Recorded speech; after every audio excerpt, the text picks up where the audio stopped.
தமிழ்நாட்டில் செமிகண்டக்டர், மின்னணுவியல் உள்ளிட்ட துறைகளில் அமெரிக்க நிறுவனங்கள் முதலீடு செய்ய வேண்டும் என்று முதலமைச்சர் மு.க.ஸ்டாலின் வலியுறுத்தியுள்ளார். தமிழ்நாட்டிற்கு முதலீடு இருக்க அரசுமுறை பயணமாக அமெரிக்கா சென்ற முதலமைச்சர் மு.க.ஸ்டாலின் சான் பிரான்சிஸ்கோவில் நடைபெற்ற முதலீட்டாளர்கள் மாநாட்டில் கலந்து கொண்டு உரையாற்றினார். அப்போது தமிழ்நாட்டில் தொழில் தொடங்குவதற்கு உகந்த சூழல் இருப்பதாக முதலமைச்சர் எடுத்துரைத்தார்.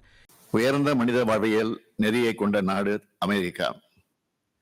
அந்த அடிப்படையோடு தமிழ்நாட்டின் தொழில் மற்றும் பொருளாதார மேம்பாட்டுக்கு நீங்கள் பங்களிக்க முதலீட்டாளர்களை சிவப்பு கம்பளம் விரித்து தமிழ்நாடும் உங்களை வரவேற்க காத்திருக்கிறது. 2030ஆம் ஆண்டிற்குள் $1 டிரில்லியன் அமெரிக்க டாலர் பொருளாதாரத்தை நோக்கி தமிழ்நாடு அரசு செயல்படுவதாகவும் முதலமைச்சர் மு.க.ஸ்டாலின் குறிப்பிட்டார். இந்நிலையில் நியூயார்க்கில் உள்ள பிரபல டைம்ஸ் சதுக்கத்தில் முதலமைச்சர் மு.க.ஸ்டாலினை வரவேற்கும் விதமாக அவரது உருவப்படம் மின்னொளியில் மின்னிய வீடியோ தற்போது வெளியாகியுள்ளது.